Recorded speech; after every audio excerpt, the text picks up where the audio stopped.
Abhajanarinam Nija Sarva Shaktis Bhakti Bhagavatam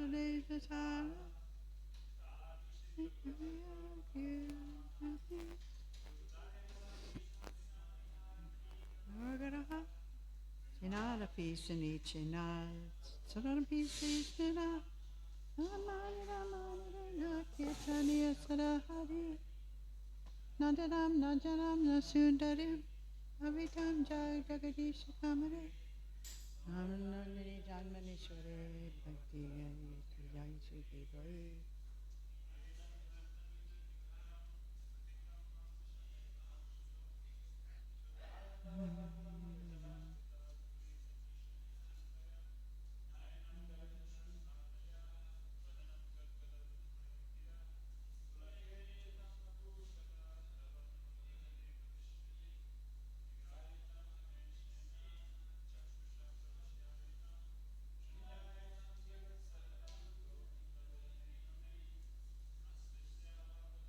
Oh, thank you.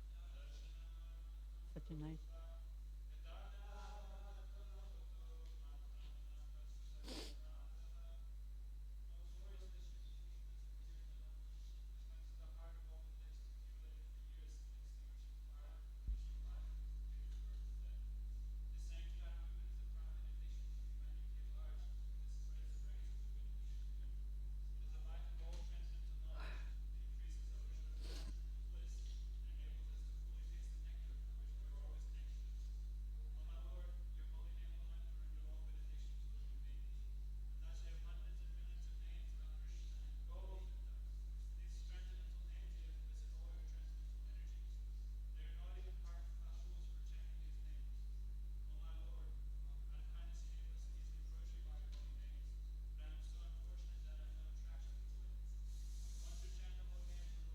State of mind, thinking oneself lower than the strongest tree, that you were more tolerant than a tree, devoid of all sense of false prestige, that you ready offer all respects to others. In such a state of mind, one can chant the holy name of the Lord constantly.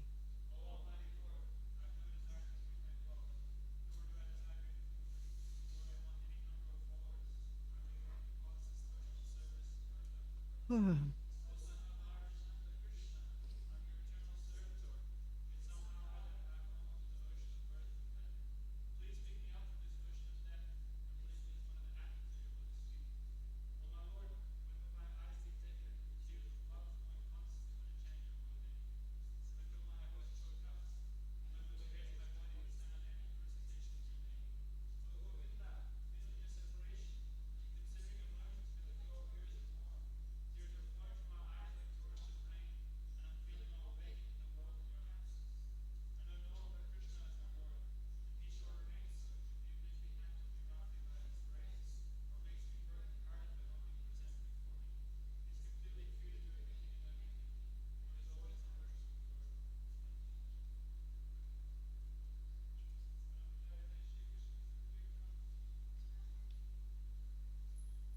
think I need some carpet.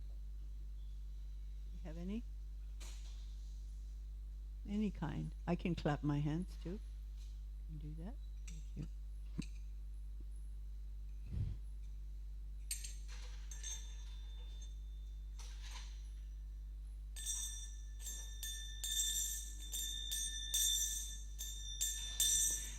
Jaya Radha Madhava Kunja Bihari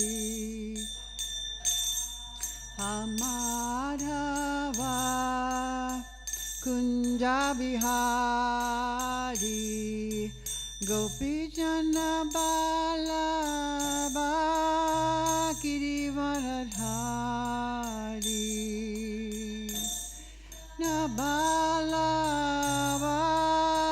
Girivaradha Yasodanandana Braja Janaranjana Nandana Braja Janaranjana Yamuna Tira Vanachari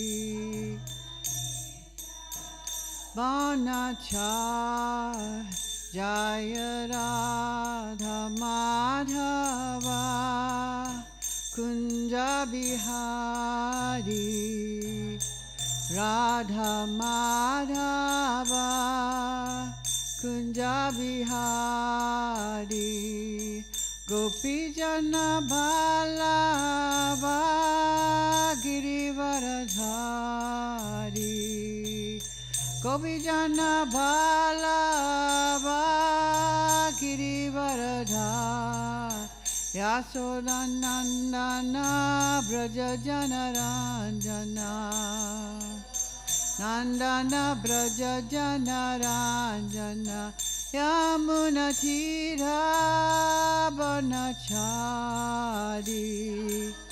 Tira Banachari Hare Krishna Krishna Krishna Hare Hare Hare Rama Rama Rama Hare Hare Hare Krishna Krishna Krishna Hare Hare Hare Rama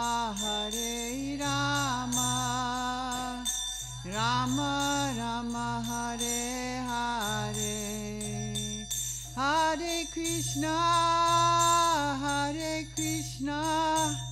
Krishna Krishna Hare Hare Hare Rama Rama Rama Hare Hare Hare Krishna Krishna Hare Hare Hare Rama Rama Rama Hare Hare Jaya Prabhupada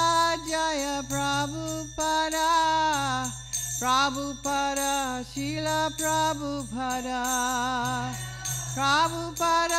Jaya Prabhupada Srila Prabhupada Srila Prabhupada Srila Srila Prabhupada Srila Prabhupada Srila Prabhupada ki jai. Jayam Vishnupad Paramahamsa Parivakacharya Astadata Sata Sisi Mad Abhaychar Narvinda Bhakti Vedanta Swami Prabhupada ki jai. Jayam Vishnupad Paramahamsa Parivakacharya Astadata Sata Sisi Mad Shira Bhakti Siddhanta Saraswati Goswami Prabhupada ki jai. Sisi Radha Krishna Gopa Gopinata Shyamakunda Radhakunda Giri Govardhana ki jai. Sri Vrindavandam ki jai. Sri Mayapradam ki jai. Tulasi Devi Bhakti Devi ki jai. Samaveda Bhakti Vrindi ki jai. Sri Harinam Sankirtana ki jai. All glories to the assembled devotees. All glories to the assembled devotees. All glories to the assembled devotees. All glories to Siguru and Sigaranga. All glories to Srila Prabhupada.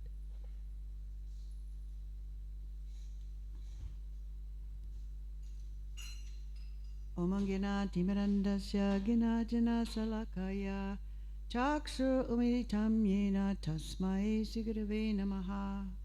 I was born in the darkest ignorance, and my spiritual master opened my eyes with the torchlight of knowledge. I offer my respectful obeisances unto him. Nasta Paraeshu Abhadreshu Nicham Bhagavate Sevaya Bhagavati Uttama Shloke Bhaktir Bhavati Naistiki. By regular attendance in classes on the Srimad Bhagavatam, and by rendering service to the pure devotee, all that is troublesome to the heart is almost completely destroyed, and loving service unto the personality of Godhead, who is praised with transcendental songs, is established as an irrevocable fact. Om Namo Bhagavate Vasudevaya. Bhagavate Vasudevaya. Om Namo Bhagavate Vasudevaya. Bhagavate Vasudevaya. Om Namo Bhagavate Vasudevaya. Reading from Srimad Bhagavatam, Canto 3, Chapter 13, Text number 35. Rupam Tavaitam Nanuduskritatmanam Nanuduskritatmanam Durdarshanam Devayad Advaratmakam Shanam Devayad Advaratmakam Chandam Siyasya Tvachi Barhiromasav Shiryasya Tvachi Barhiromasav Ajam Drishitvam Grishi Grishu Chaturhotram Ajam Drishitvam Grishu Chaturhotram. Gentlemen. Oh, thank goodness, because I prepared 36, and I saw that on the board, and I thought, oh my God, how did I miss it? Good. Okay.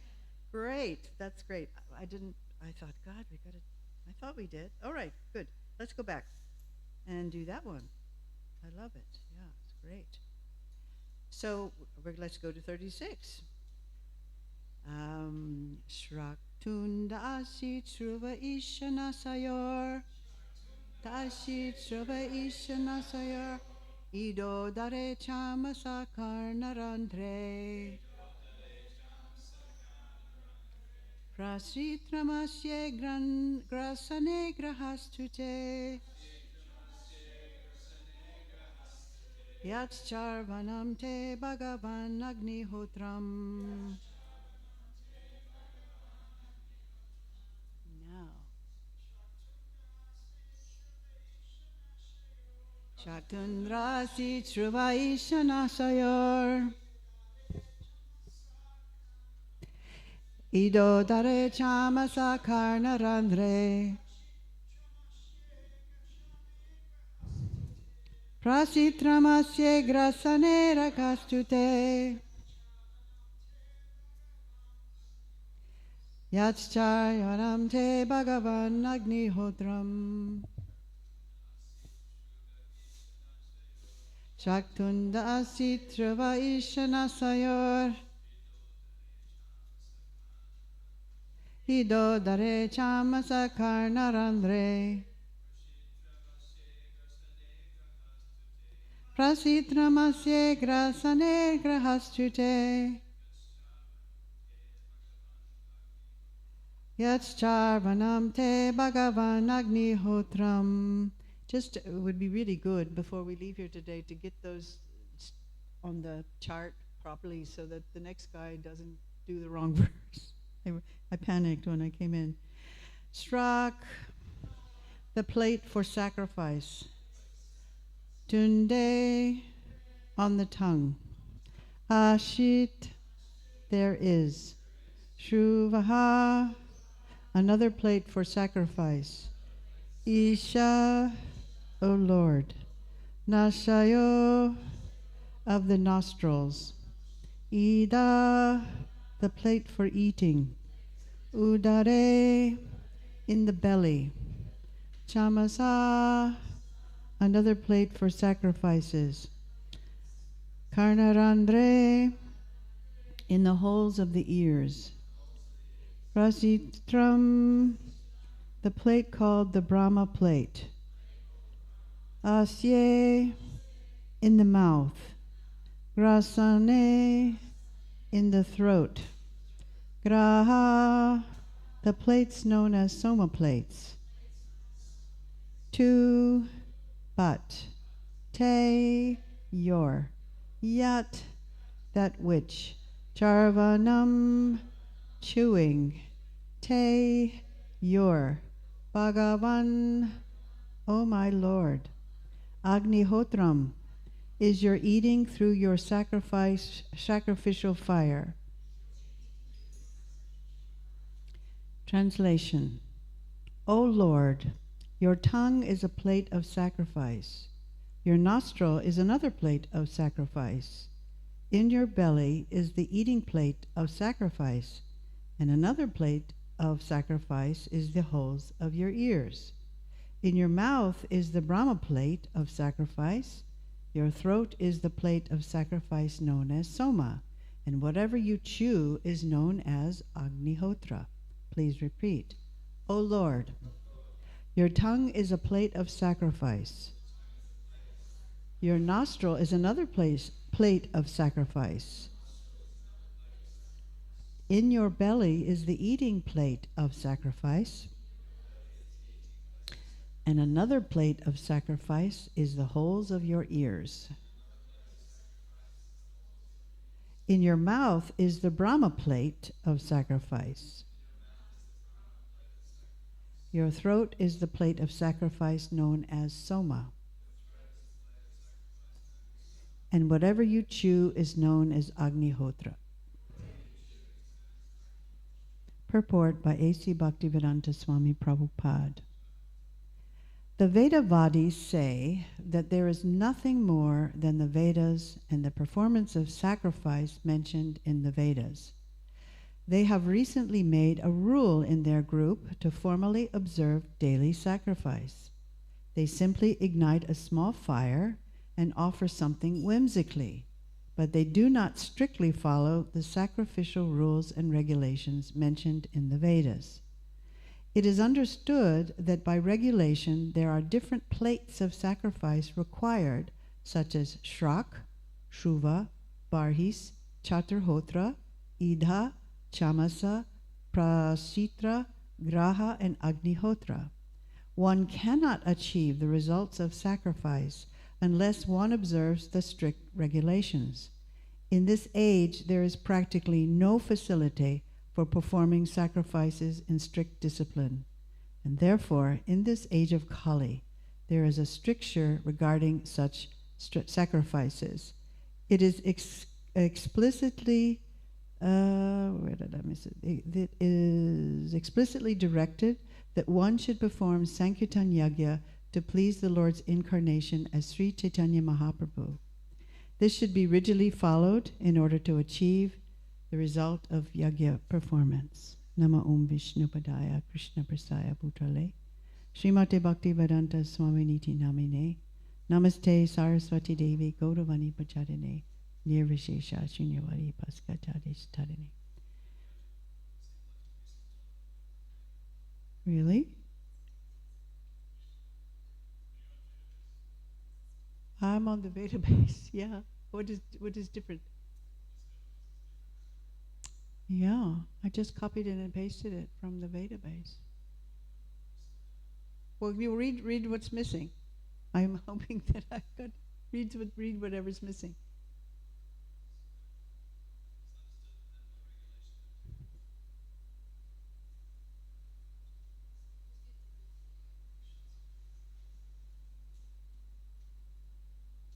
Yeah. Was it that different?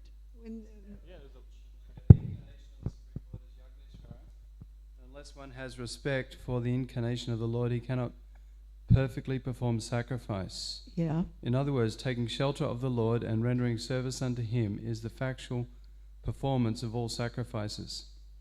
As explained herein, different plates of sacrifice correspond to the different parts of the body of the Lord's incarnation. In the Srimad Bhagavatam 11th canto, it is explicitly directed that one should perform Sankirtan Yagya to please the Lord's incarnation as Sri Caitanya Mahaprabhu. This should be rightly followed in order to achieve the result of Yagya performance. Okay, you got it. All right. So when I gave class last time, we were discussing how Brahma had manifested as a Rudra. Maybe those of you who were here, maybe you remember he was very angry, and so he manifested this form, Rudra form, out of his forehead or his mind, and then he manifested a daughter also from his mind named Vak, who he became sexually attracted to, and then was chastised by his sons for his disgraceful behavior. And finally he had a son, Manu, who surrendered to him by having a gazillion children to populate the earth. And so when we come to this chapter 13, Maitreya, the sage who is telling the story here, explains that Brahma was so caught up in the act of creating that he didn't realize that the earth planet had actually submerged in a flood of water. And so Brahma is thinking to himself, well, I've been so preoccupied in the process of creation that I didn't even notice that the earth had sunk down to the bottom of the ocean. What should I do about that? So he, while he was thinking like that, like we would, sometimes you're in a problem. You have a problem trying to figure it out. But as soon as he started thinking, he realized, well, the best thing for me to do is to seek some guidance from the Supreme Lord. So this is a very good example for us that when we are perplexed about something in our lives, that it's a good idea to seek some guidance from someone who maybe has more knowledge or insight or even life experience than we do, particularly the Supreme Lord or his bona fide representative. So as soon as Brahma had that thought, that what I really need to do here is to seek some guidance from the Lord, what I should do, immediately he noticed that something really small was coming out of his nose, wondering what it was at first. He didn't know what this was coming out of his nose. And Brahma examined it closely and realized it was a really small form of a boar about the size of the tip of his thumb. So when before class, I was talking to Krishna Rupa, and we were trying to think of, well, in Brahma is an enormous personality, different from our size. So when you think of the thumb of Lord Brahma's finger, how enormous that must have been compared to us. It's like a mosquito or a fly, a midge or, a flea. And but he didn't know what it was. It was so tiny from his perspective. And it's really, when you imagine all of this, it's really quite funny, or to me quite humorous, that something strange might be coming out of one's nose, And most of us have had the experience when we've had a cold, you have runny nose and you get a Kleenex, so you want to, think in terms of blowing your nose, and especially if there's something itchy coming out. And so when you think about the nose as one of the 9 gates of the body, it's also a portal where waste comes, Different kinds of wastes are excreted from these different portals, or little holes in our body. So here it was that he's, a boar.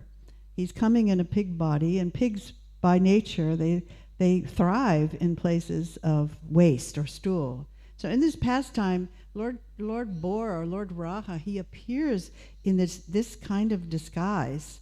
And it took a little minute for Brahma and his associates to figure out who or what on earth this creature was. So, I just can't imagine, it's so beyond my ability to comprehend the whole pastime that, I can only try to imagine if this were me, what I would be doing, which would probably be quite different, just looking for a Kleenex. So when you read the whole story all in a piece, it's very clear to me that Lord Brahma had some sorts of mystic powers or siddhis. And in this case, that whatever he was thinking or meditating on, he would manifest, which is one of the siddhis or mystic powers that people can develop. In the same moment that he's thinking, I should seek guidance from the Lord, kaboom, the Lord suddenly appears from his nose, and he doesn't realize who or what it was.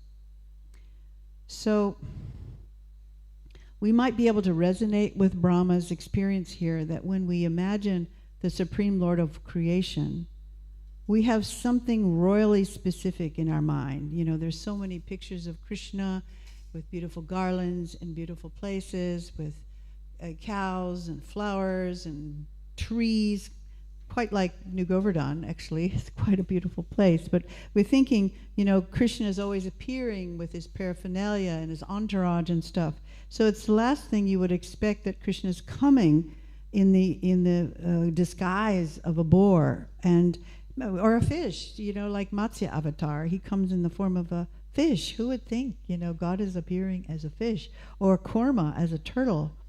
And it's a bit of a stretch for us to see beyond the apparent form of the Lord and understand that we are actually beholding a divine personality in front of us. It's like, it really takes a minute to figure out who is this person? And when I first read this story a long time ago, I remember immediately comparing how the Lord appeared dressed like a pig in order to save the world that had fallen into the ocean of darkness, or Maya. And I thought, it's kind of like how Krishna appears in the world as his saintly devotees, who sometimes have to dress up in various kinds of disguises and costumes in order to enter the fallen material world, in order for people to relate to you, and get relief from their destructive propensities, like intoxication, meat eating, and unregulated sex. So I remember at Christmas time when I was living in Ireland, we used to have a thing, probably other places in the world they did this as well, but we used to, in the 1980s, we would dress up at Christmas time in Santa Claus costumes. I don't know if you did that here in Australia, but we did. And we'd go to bars. We'd actually go to bars and sell Krishna literature to people there who were mostly pretty drunk. And they thought we were pretty cool in our costumes. We'd come in and talk to people at their tables, and they'd give us they'd buy all kinds of books. I'd probably never read them, maybe were sitting on their shelf at home, but they'd buy these books and then give a huge donation. And, not, even unknowingly, they made some spiritual advancement. So sometimes in order to connect with persons who are otherwise, they wouldn't speak to us, probably, most people think we're pretty odd, maybe not anymore, but I remember in the 1970s when I saw a devotee, I thought they were completely nuts. I thought they looked pretty brainwashed. They had ripped bed sheets on, and their tilak looked like mud on their face. I couldn't relate to them at all. So it makes sense that it's scary to see somebody so different or dressed up in a different way than them. People are quite threatened. So, but Krishna also, sometimes he comes in a different covering, appropriate to the time, place, and circumstance, in order to be able to fit the scene, to do what's appropriate in that moment. So it's explained in the verse that while observing this amazing boar-like form that had come from his nose, it suddenly grows and then shoots up in the sky, and Lord Brahma and sages like Marichi, the Kumaras, and Manu, all sons of Brahma, they begin to speculate about what is this creature? Who is this? What is this? And while they're wondering about all this, Lord Varaha, he lets out this incredible roar, and the whole Earth planet or universe, they start to reverberate, echo this huge roar. I mean, I can't also imagine the sound if suddenly we were to have something like that, or a volcano would erupt, or there was a huge earthquake. That we would be so shaken. And in response to all that roaring, these various great devotees, they started to pray, which is what many people do when they're scared or maybe in awe of this power that is so bigger than us. And so in order to reciprocate with their prayers, the Lord put out another roar to let the devotees know that he understood that their prayers were meant for him. So then after this little loving exchange between Lord Boar and his devotees, he playfully dove back into the waters. And the description is that Varaha's tail is thrashing about, and that his hard boar bristles were quivering. And those of you who use boar bristle shaping brushes, I don't know if any of you do, but in India you get these boar bristle brushes. And when I was living in Vrindavan, we used to see, 3 or 4 men would tackle these boars, and they would rip out handfuls of these poor boars' bristles to sell, to put together as boar bristle brushes, I guess, and toothbrushes or whatever else they did with them. And it was such a traumatic thing to hear screaming boars being, having these bristles pulled out. But just to give you an idea of the Lord's hard bristles, which were probably even more tough than a boar's. You can imagine, if you've ever touched a boar's bristles, how razor sharp they are. So when Lord Boar, he was moving about wildly. His gaze was luminous. That means it was shimmering, shining, and the clouds in the sky scattered due to his thrashing about with his hooves and the glittering of his white tusks. Then, after glancing again at these brahmanas who were reciting prayers in glorification of him, Varaha dives down into the water to save the earth.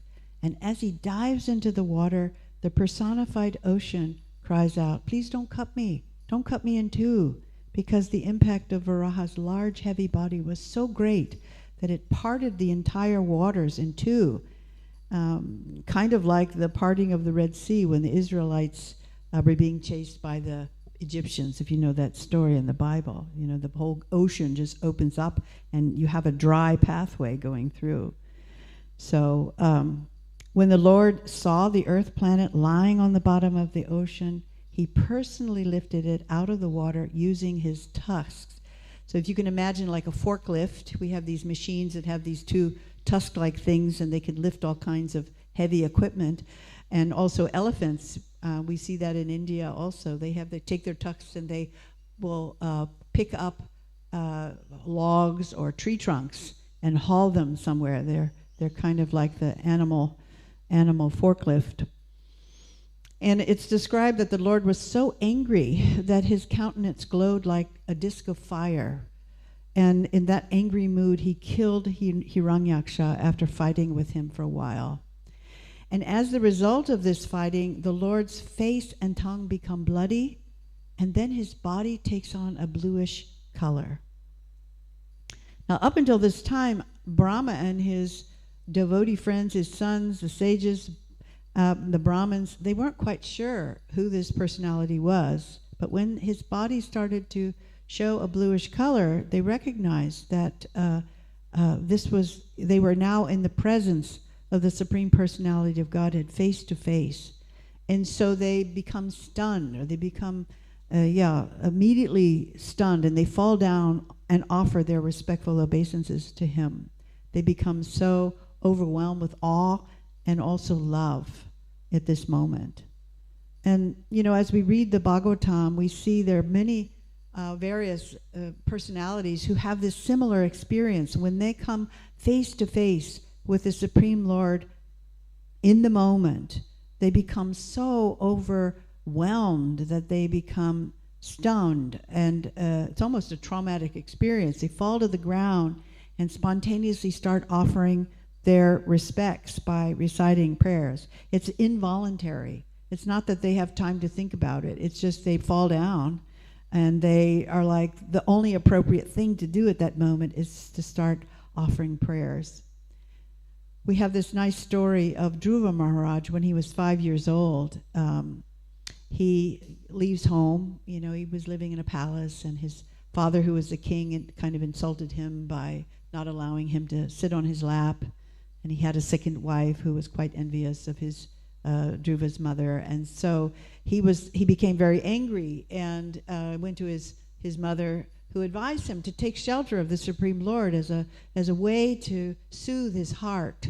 And so he took off as a 5-year-old boy, and he starts fasting on leaves and chanting the mantra, Om Namo Bhagavate Vasudevaya. And suddenly, similar thing happens. After a short period of time, maybe a few months, the Lord appears. His chanting becomes so pure. The Lord there he is, in front of him. And Dhruva falls flat on the ground because he has become, again, so overwhelmed with love and ecstasy to be standing in the presence of the Lord of all creation. And so if you ever have the opportunity to see Krishna face to face, don't be surprised is that you will spontaneously fall to the ground and start in ecstasy offering your loving prayers. So in today's verse, it's a continuation of all these prayers which compare various parts of the Lord's body to various items that are being offered in ritualistic sacrifices. So I'm going to read just the text again so we can kind of go back to where we started. O Lord, your tongue is a plate of sacrifice, your nostril is another plate of sacrifice, In your belly is the eating plate of sacrifice, and another plate of sacrifice is the holes of your ears. In your mouth is the Brahma plate of sacrifice. Your throat is the plate of sacrifice known as Soma, and whatever you chew is known as Agnihotra. For those of you who have not read the Srimad Bhagavatam, it might be a good thing to know who is Hiranyaksha. I mean, who is this demon that is fighting with Krishna, the boar incarnation? So originally, Hiranyaksha, he was a gatekeeper of Vaikuntha, which is the planet where Lord Vishnu resides. It's considered literally to be the place free from anxiety. And Prabhupada used to compare our ISKCON temples as Vaikuntha because it is a place where the Lord is worshipped and kept in the center. So Hiranyaksha, he was a gatekeeper with his brother, and the two brothers, Hiranyaksha and his brother, they were called in their gatekeeper time Jai and Vijaya. And so they were standing, guarding the gates to Vaikuntha, and four little boys who were also sons of Brahma, named the four Kumaras, they show up and they try to enter into Vaikuntha through the gates. But because they looked like 5-year-old little boys, and even though they were actually very old and spiritually very advanced, these two gatekeepers, they became confused and treated them like 5-year-old little boys. And they relate to their body, not to who they are as spiritually enlightened people. So they didn't allow them to go through the gate. And that was the job. Gatekeepers, they prevent people who were not completely pure to enter Vaikuntha planet, because these four Kumaras, they had still a tinge of impersonal perception of God. They weren't allowed to come through. So according to Vaishnava tradition, an impersonalist is someone who thinks God does not have a form and is therefore not ready to enter the spiritual world where one has sweet relationship with God's form. So because of this, they were not allowed to enter. Now these four boys, just like many children, of course they're not children, they're aged, old, wise sages in the form of a child's body. They become angry, and they curse Jaya and Vijaya to take birth in the material world. And so they became really afraid of leaving the Vaikuntha realm, and they begged these four boys for forgiveness for offending them. And at that very moment, Lord Vishnu shows up himself, and he's now appearing on their behalf of Jaya and Vijaya, trying to advocate for them. And he convinces the four Kumaras to allow Jaya and Vijaya to make a choice. You can either return to Vaikuntha after taking 100 births in the material world as the Lord's devotees, or to return to Vaikuntha after taking birth 3 times as the Lord's enemies or a demon. So because Jaya and Vijaya wanted to return back to Vaikuntha as quickly as possible, they chose to take birth 3 times in demons' bodies. And so one of those incarnations was Hiranyaksha and Hiranyakasipu. And so he got the opportunity, Hiranyaksha got the opportunity, as did his brother Hiranyakasipu, to be killed by the Lord. And it is understood that if someone is killed by the Supreme Personality of Godhead directly, they immediately attain liberation. So although it might have seemed tragic that Hiranyaksha was killed by the Lord, he actually got a special blessing. So in other yugas, these two brothers, they took birth as Ravana and Kumbhakarna, and then Shishupal and Dantavakra. But Srila Prabhupada also says that they incarnated in Lord Chaitanya's pastimes as Jagai and Madai, who were these drunken, people, men who were quite envious of Lord Chaitanya.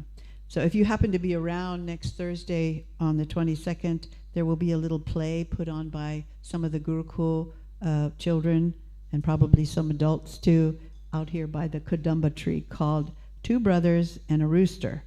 And so you're welcome to come. It'll be, I think, at 12:30, right before the feast. So back to the topic. In the Vedic times, and still today, if you go to small remote villages in India, you're going to find various people and communities who diligently perform or attempt to perform a variety of ritual sacrifices in order to fulfill some kind of material desires. Like, for example, people perform sacrifices because they want to have wealth, or they want to have good health, or they want to get a beautiful wife, or they want to have a handsome husband who is wealthy and famous, or they want to have a son, or they want to have a daughter, or they want to gain knowledge. And so many people who identify themselves as Hindus, they will worship various gods and goddesses to try and get their desires fulfilled. And they typically have to pay a professional Brahmin priest a nice sum of money in order for them to perform a ritual sacrifice. Usually, those sacrifices consist of offering various items into a fire, along with clarified butter or ghee and seeds, maybe barley grains and other things into the fire. So Prabhupada is explaining in the purport of today's verse that people known as Vedavadis think that the most important thing in life is to perform daily ritualistic sacrifices by lighting a small fire and then offering some random items into the fire without following strictly the recommendations given by the Vedas.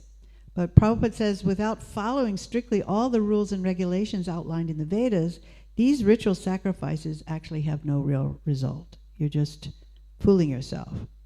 And Prabhupada explains that in this age of Kali, the age of quarrel, it's known as the age of quarrel and hypocrisy, it is anyway not possible to perform such ritualistic sacrifices because you can't get the pure ingredients needed for such sacrifices because they're just no longer available. And secondly, the Brahmin priests who are supposed to do these mantra chanting and these sacrifices, they're not able to chant purely all the prayers and the mantras, so they also have no benefit.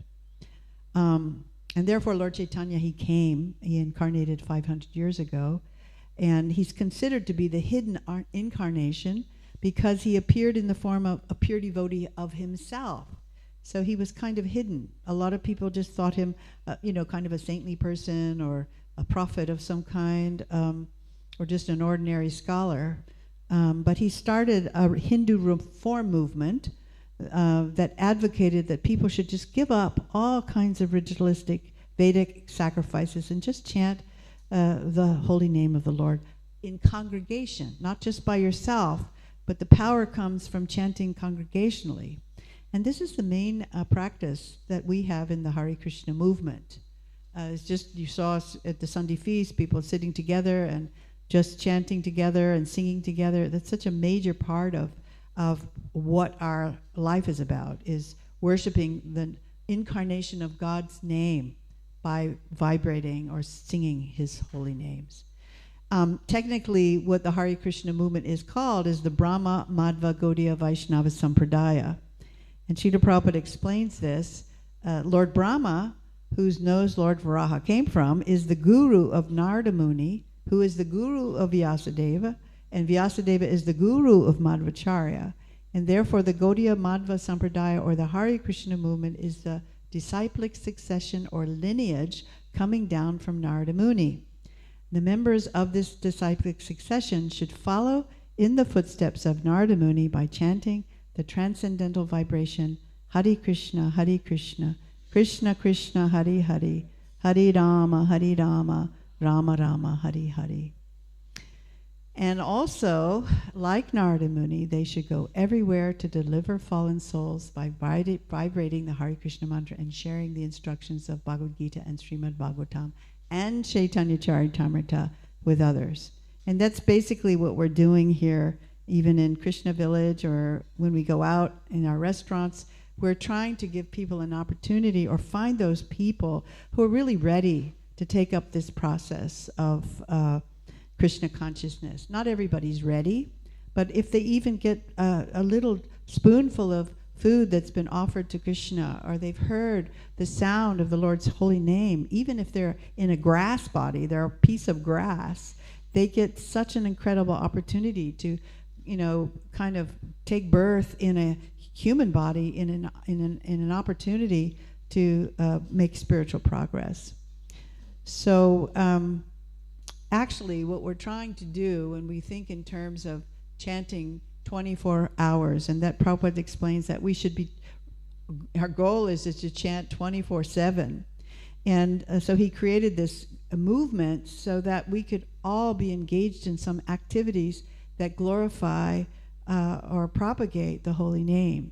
So if you're cooking in the kitchen, or you're cutting vegetables, or you're mowing the lawn in this holy place here, New Govardhana, that is non-different than chanting the holy names. You can also chant while you're mowing the grass, but because this whole facility is meant to share this knowledge and this wisdom coming down to us from Lord Chaitanya, it's all considered part of the mission and message of Lord Chaitanya. So it's really about trying to always remember God and never forget God, or pray without ceasing. That's a central Christian text. Message is to just always remember, pray all the time, connect everything you're doing, your thoughts, your words, your behaviors, in a way that is uplifting and glorifying the Supreme Lord.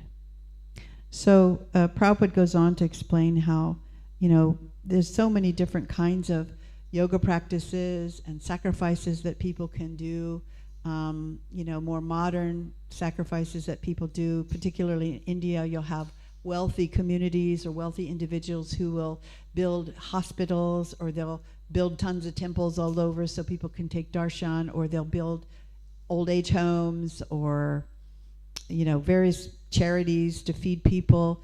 And it's considered to be a pious activity. These are sacrifices. They're using the money for the uplift of others. But Srila Prabhupada also is explaining that if a person actually takes up the process of devotional service, and that means hearing about, chanting about, worshiping, serving, making friends with the Lord. We have this wonderful deity worship that we do. We do rituals, and we offer lamps and arti ceremonies, but everything is accompanied by the chanting of the holy name.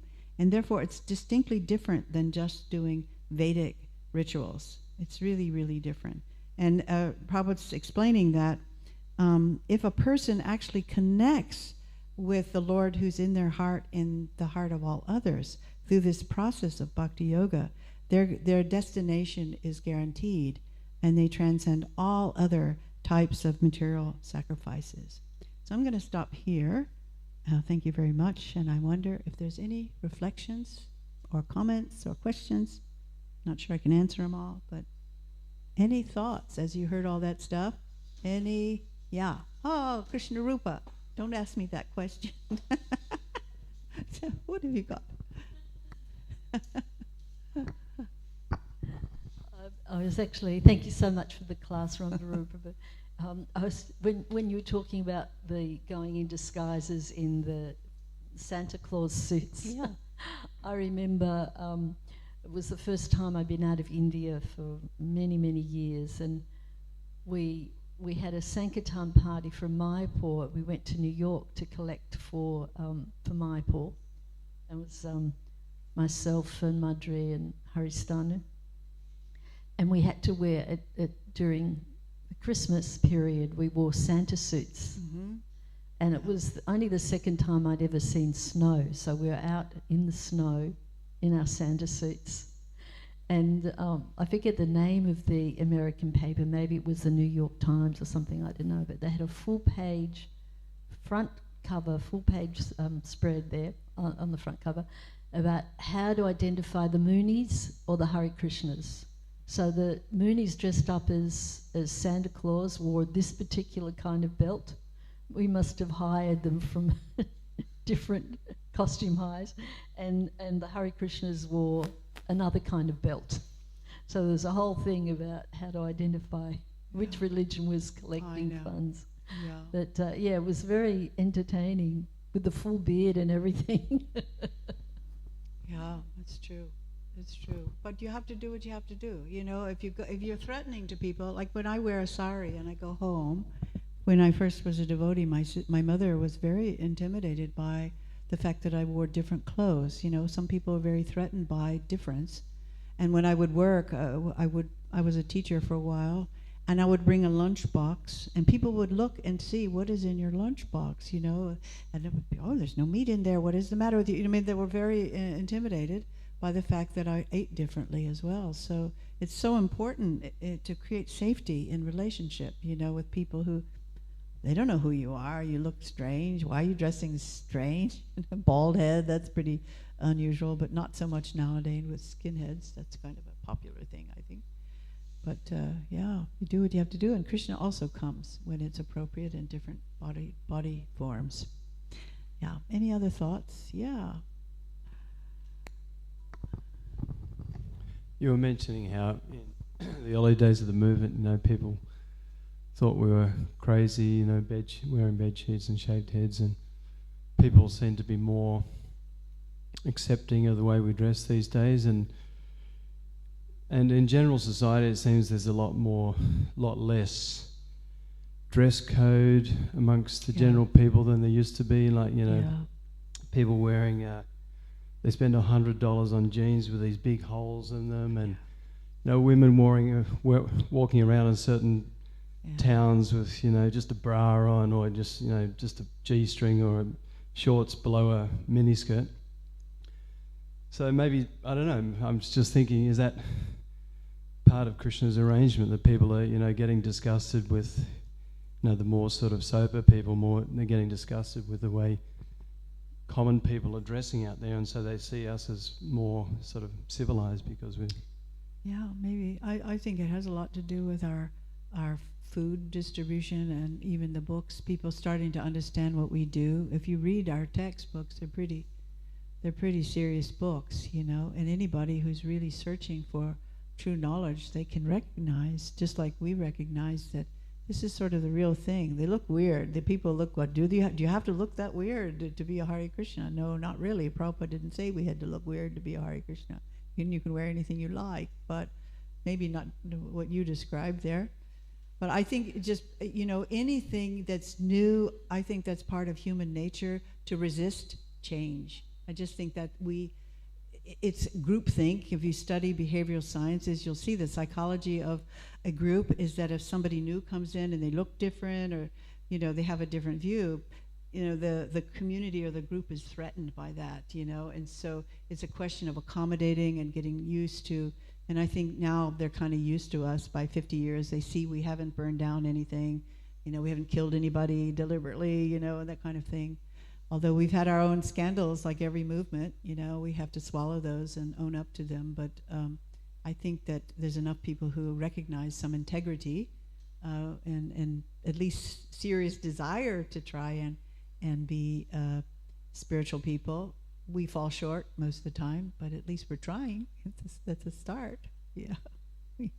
Anything else before breakfast? All right. To the Prabhupada ki jai.